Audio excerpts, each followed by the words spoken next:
Oof. Yep. Wow. She popped me good, boys.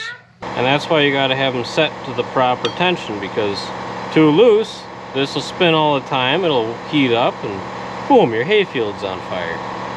Too tight, you hit a rock, you plug up your sickle, you roast the belt off, your chains blow off, the rollers go flying in the air, the gearbox falls off, tongue bends in half, the reel friggin' goes flying towards the tractor. Well, maybe I'm exaggerating a little bit, but you get the picture. That's pretty much what it does. All right, ladies and gents, hay season is in full swing, and I noticed the last time we used the hay mower, the sickle drive belt had a huge cut in it. It's pretty deep. It's just not worth. Yeah, there's a good picture of it.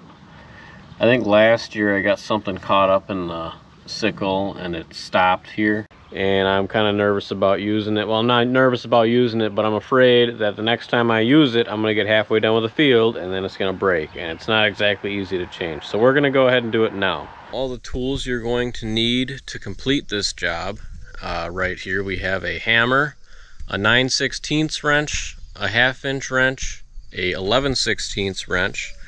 I have 2 ratchets here. Having 2 ratchets is nice. I also have a 9/16 deep socket, a 3/4 inch shallow socket. I believe this is a 1/2 inch shallow socket. And then I do have a 3/8 impact that I use to put it back together. You do not need that, but it helps when you're taking the main gearbox plate off. And then if you're taking the slip clutch off at the set screws, you need an Allen and a socket to get that off. And it probably burned this spot right here. That's why it's kind of peeling up, and the crack really just took off in that spot. It's already kind of cracking up here too. See, it's kind of old. It looked pretty good when we bought it, but it's worn out. I don't know, maybe put 50 acres on it over the years, maybe 80, I don't know. But the reason that it's hard to replace is you have to get the belt off, and as you can see here, that's in the way. There's a bearing plate on the bottom of this, so you can't just slip it off. You can't slip it off this way because it's bolted to the header. That's not too hard to deal with, but when you get into here, I don't know if you guys can see, let me get my flashlight out.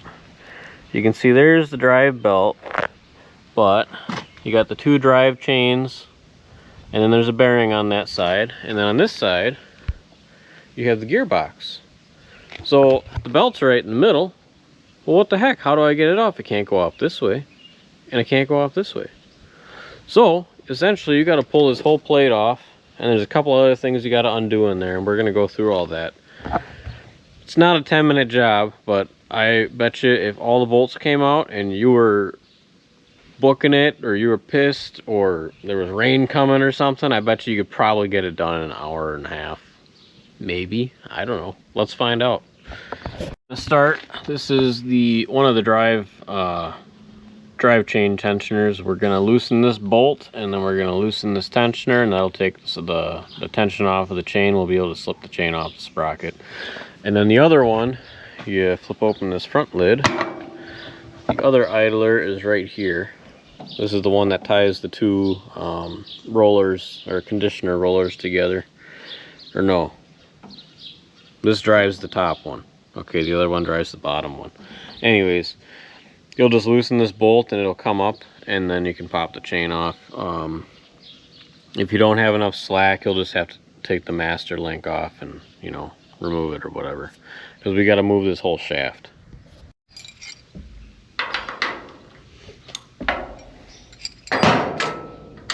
Yours is like mine. The lock bolt is a 9/16.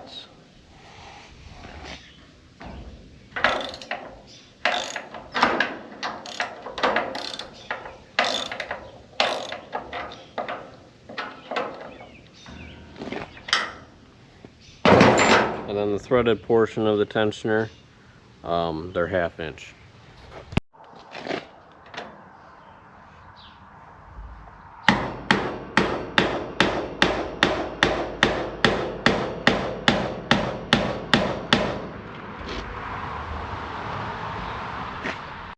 if yours was stuck like mine, all I did was put a wrench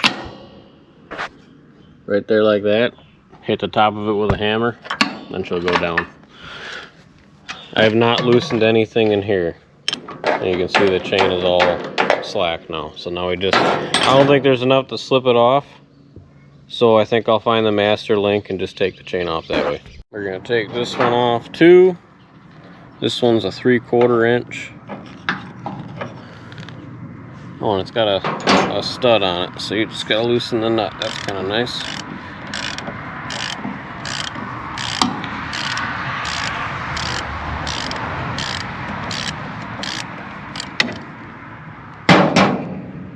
And that just slides up and out of the way. I think we'll have to find the master link on both of them. Oh, there's one. Here's my master link here. We're going to try and be careful so we don't lose it, because I don't have another one. So if you're doing this under a tree, make sure you're careful with this part so you don't lose it.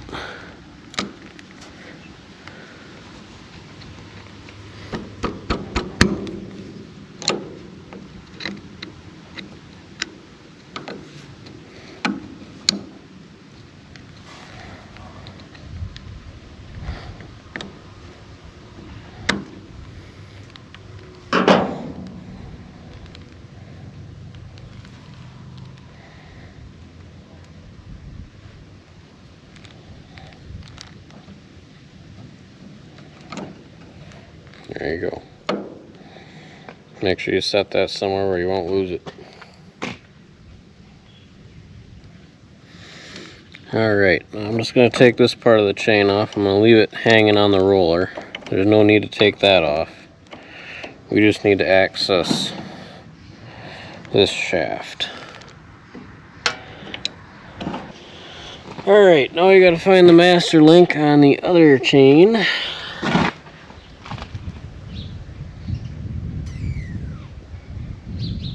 Which just so happens to be on the bottom. GoPro, stop recording.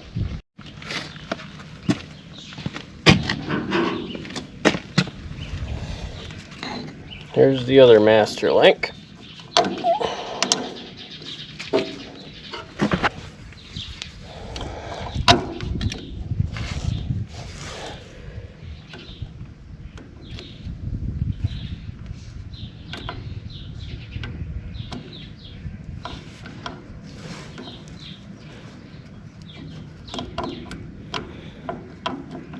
And this sprocket right here is your bottom roller. Okay, this is the main slip clutch where your PTO shaft comes into the gearbox. We're going to take this set screw out and slide this off. If you can't get that out or this off, you can take each one of these little springs off or these bolts out. Just make sure you measure what your length is here, so that you make sure or count your turns or do something so that you make sure that you get these to the same tension that they were at. Alright, my set screw won't come out myself, so I think instead of taking all that apart, I'm just going to try and shift the whole thing over, because that's basically all we have to do. And as long as this doesn't get in the way of the ram, I don't see why you can't do that, besides it being heavy and inconvenient. So let's take the tension off this belt.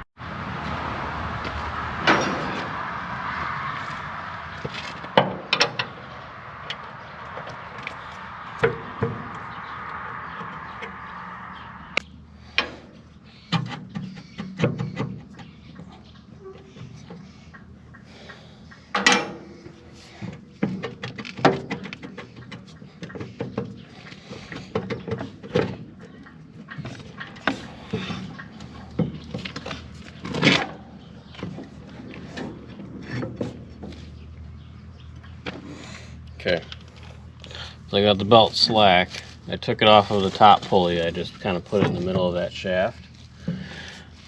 Now, what we have to do is we're going to remove 3 bolts on the back side here. If you crawl under the machine and look behind the topmost roller, you'll find 3 believe they're 3/8 bolts. Don't touch the 1/2 inch ones, just touch the 3/8 ones right in the middle. You're going to take those 3 out, and you shouldn't have to mess around with the support bearing or any of that stuff. The shaft should just slide out once you get the gearbox mount off. 1, 2, 3. Don't touch the big ones on the plate around it. Just touch the ones around the shaft. Are those tires there? Those are the conditioner rollers, sweetheart. What are they doing there? They help the hay dry.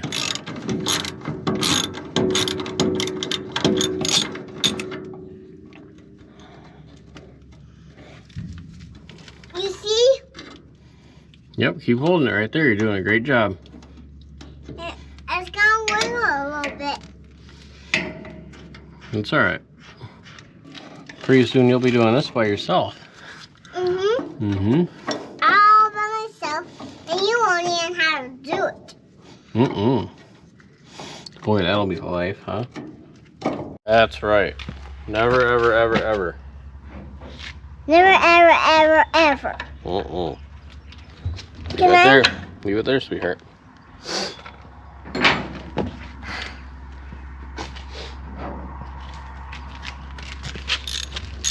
What do you need? A little help? Oof. Yep. That's the rod that locks the...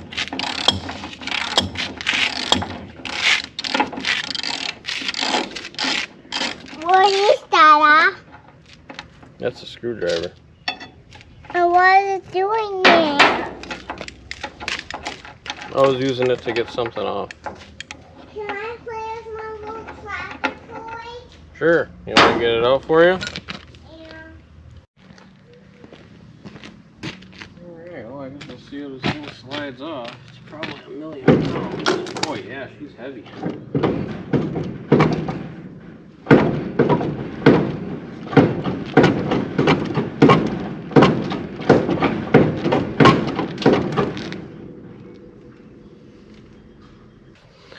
So now you can see that's about how far we've gotten. That's the shaft that slides into that bearing on the back side. So I got her off about 3 inches or so. And I do believe I'm supposed to be able to take the belt off this way. But I'm starting to think that's not the case, and I'm supposed to come off and around this way, which means this has to come off no matter what. So that's why they tell you to take that off. Live and learn. Okay, so now we're under the machine on the left side. We need to get this. I have a hole here on mine. I don't know if you're supposed to have a hole there or not. I guess I'm not sure. But I have one, and it's very convenient. So you're going to center your sickle, and then you're going to take your 1/2 inch bolt out. And once you do that, you'll be able to swing this part of the wobble box towards you. And once you do that, there are 3 more bolts on the bottom side.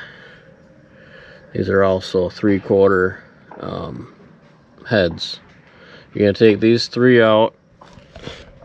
This little spacer is going to come out.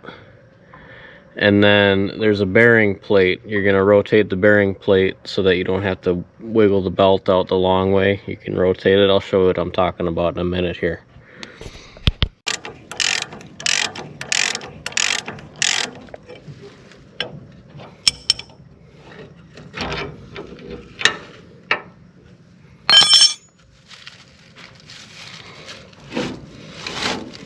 And you can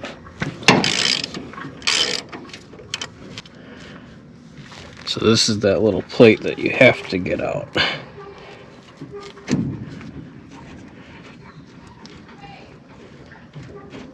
Yep. So this little plate has to come out. And then what you can do, I believe, once you get the pointed side facing me, you can swing it out. Is my thought anyways.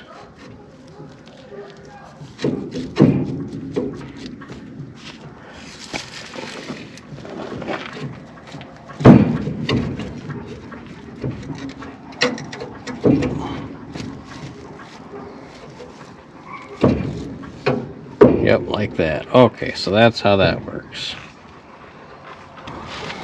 And you just kind of shimmy, shake, rattle, and roll it off of there. There you go. That's not so bad.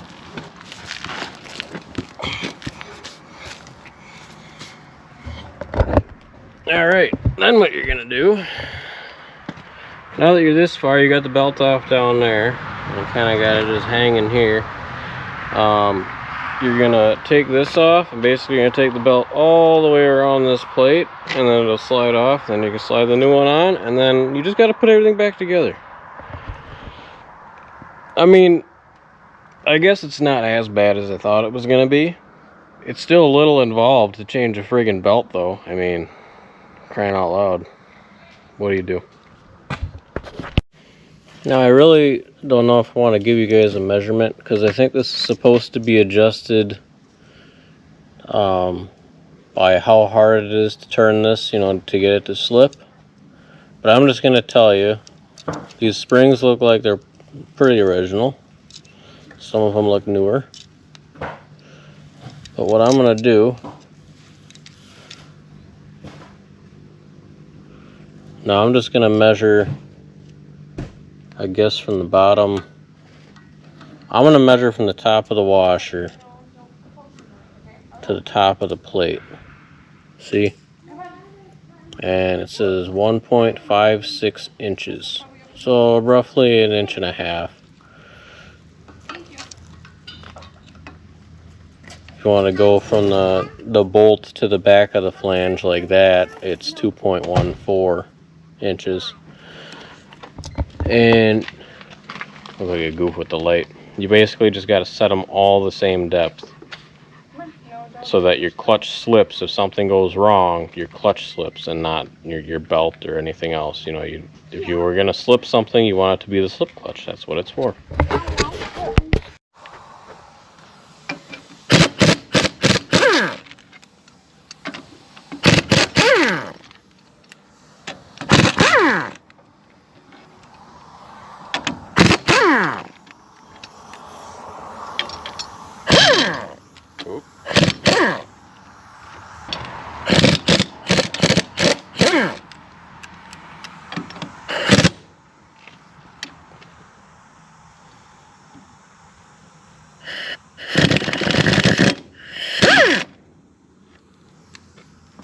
Now you can see what it looks like on the inside. That's your slip clutch.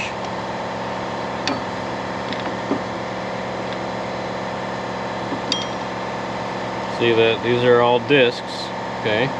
So that's splined to the actual gearbox. You got a clutch disc back here and another clutch disc here, and those springs hold them together, and when something locks up, they spin.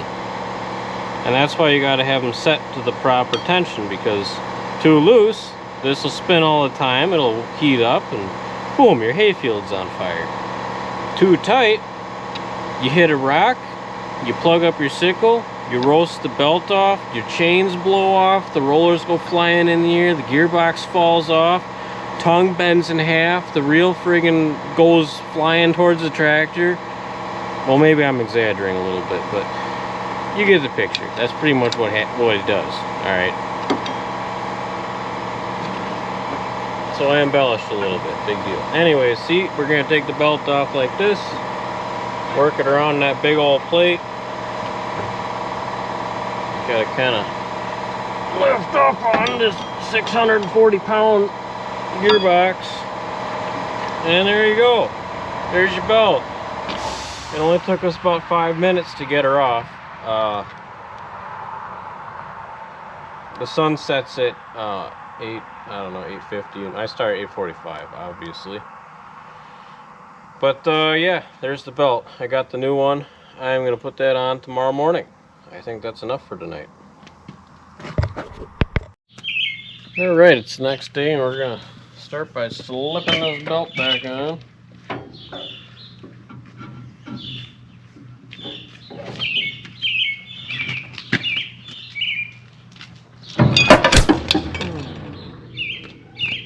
Man, I hope I got that on camera. Wow. She popped me good, boys.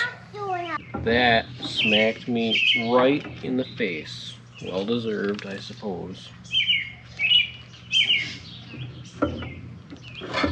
She got me good, but I will win. Alright.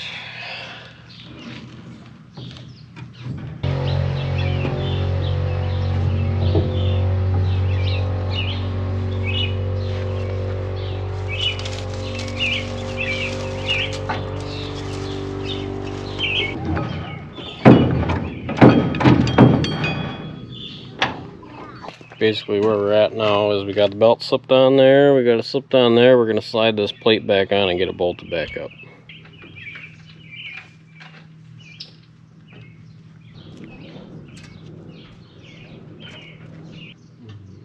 What? So that we can mow hay with it.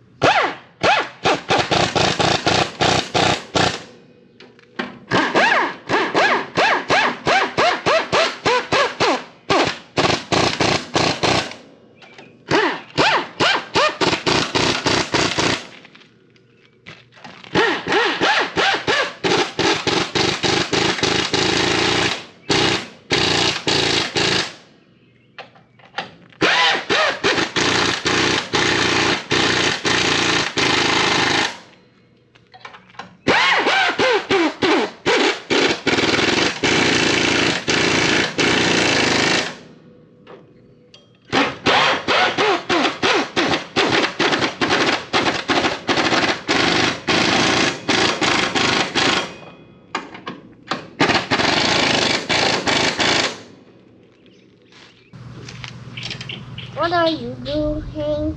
It's probably going to be all I get on camera because it's getting dark out. But all we're doing now is we're going to put both of our chains back on. We're going to tension our belt, and the specs right here. You want the knife head bushing bolt at 115 foot-pounds at the center stroke, so make sure your wobble box is lined up with the pulley when you tighten it. Me? And then, Me that? nope, I'm telling the camera, sweetheart. And then they want a 1/4 inch to 3/8 of deflection on the lower part of the belt. If with 15 pounds of pushing force, it should only go a maximum of 3/8 with 15 pounds on it. And that's how tight it's supposed to be. So there is a spec for that. So yeah, just push on it with like 2 fingers and look for like a 1/4 inch, and that's tight. So any tighter it'll wear out faster, any looser it might slip. So keep that in mind. Alright guys, thanks for watching my 479 belt replacement video. I stopped the footage there because it got pretty dark out, and I was kind of in a rush to get it done in case I needed to mow hay the next day. So we finished that up, got the chains back on, and I did mow some alfalfa with it a day later or 2 days later, and everything worked fine. So I'm confident in posting this and showing you how to do it. I was more detailed on the removal end of it. I figure you can run it, just do the backwards of taking it apart to get it back together. At least you have a video reference of where stuff was, where it came off, how it was put together. Hoping that putting it in a video will help some people that are visually into fixing things figure it out on their own. So anyways, thanks for watching. Next time I think we might be working on this round baler here. If you've been here before, thanks for coming back. If you've never been here before, we're very happy to have you. And have a good night, afternoon, weekend. Have a good day.